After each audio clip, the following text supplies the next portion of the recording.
Thank you very much. Ladies and gentlemen, I just want to show you 5 slides to bring you on the same page when we talk about e-commerce. Tomorrow in 1 week, the 25 CEOs of the leading European North American postal operators will come to the IPC annual conference and hopefully start their e-commerce interconnect program. I want to show you why we think this is so important.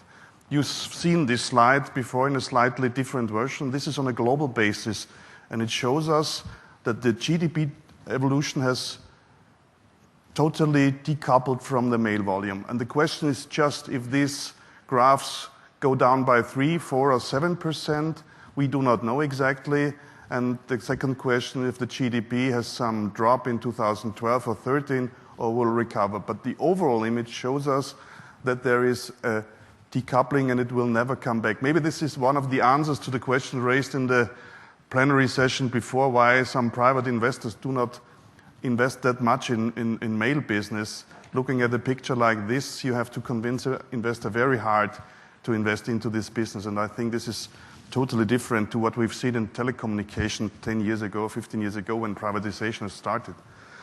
Looking now at the chart like this, you would ask what are the products within an industry like the postal industry for the future. Normally, you go like this, try to find out which products have future hope to increase, which products are in which market share, and normally you take slides like this with 4 fields where you divide products into, let's say, question marks, into poor dogs, into cash cows, and then you have stars. When you map our industry in a chart like this, then every student, even in the first semester of an economical high school, would ask, and where are the stars in this industry? We see there's a lot of question marks. Some of the operators are working in financial services, some other things, depending on the setup within their countries. We see some, let's say, poor dogs, slow emerging businesses around telecommunication, the safe email and some other things, and logistic freight forward. We know our cash cows, parcels and mail, but we know that they are declining. So the question is there a star and where is the star in this industry? And we think there is a star, maybe a small star, and this star is e-commerce, all around e-commerce. We know that e-commerce is a growing business, a fast-growing business. These are figures made by ourselves and Boston Consulting Group. We think that in 2010, the global market cross-border was about 15 billion euro, and out of this, about almost 4 billion euro have been influenced by e-commerce or related to e-commerce. E-commerce is if people buy online on a private or business basis and the goods are going to delivered via some kind of postal operators. You see the upper part, the green part of the bar, and the slight violet bar is B2B. That means business parcels. And the lower part, the red and the blue, are B2C. This is the classic e-commerce, private customers at home doing orders online. And our estimation is that within 1 decade, from 2010 to 2020, this business will almost doubling, exactly rising by 75%. And when you look into the classic B2C, the customer, this is the blue and the red part of the bar, then you see that it will rise from 2 billion to more than 4 billion euro. I think this is a good story on the one hand side, but the question is the postal industry and other operators prepared to serve this business in a way that customers are satisfied? We know a lot about customers, and there are some rules. That means customers that buy online, that have good experiences on buying online, will buy online more. Customers that buy cross-border online are very more experienced, they buy more. That means the more customers are used to good experiences in online shopping, even cross-border online shopping, the more they buy. We see a learning process within the last years, and we see that depends on different economies and countries, that customers are willing to buy online. We did a research that the outcome was that 75% of all customers are willing to buy non-food goods online if, and this is a great if some barriers can be removed. And I think this is, let's say, the overall task for the industry to grow this business.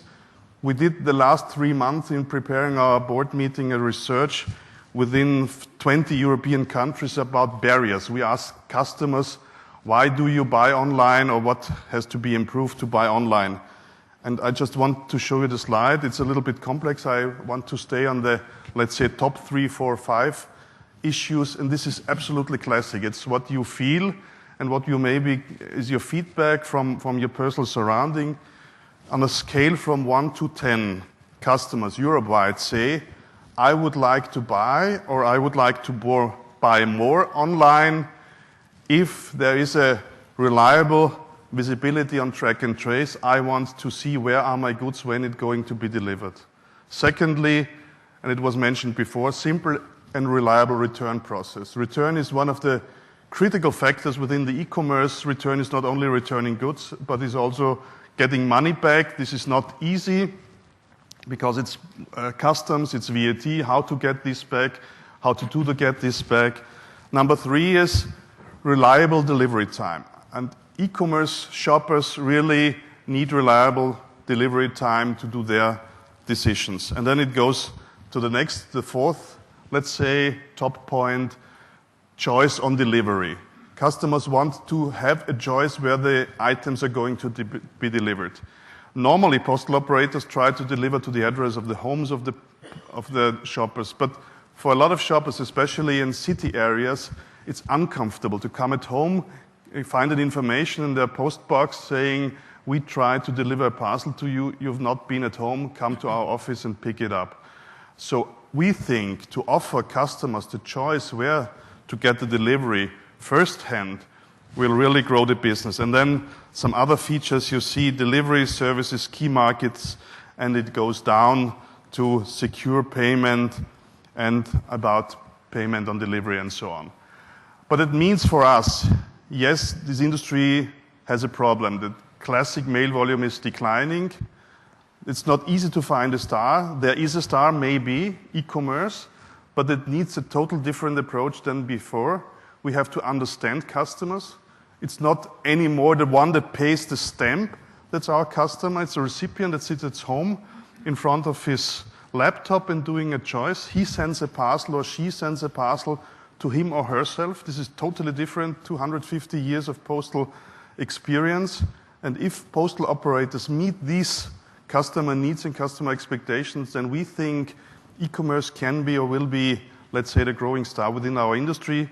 But it's not easy. It's an uphill battle, and it has to interconnect postal networks in a way that had never been done before. And I think this is a huge effort even for the industry and for all our partners. Therefore, thank you.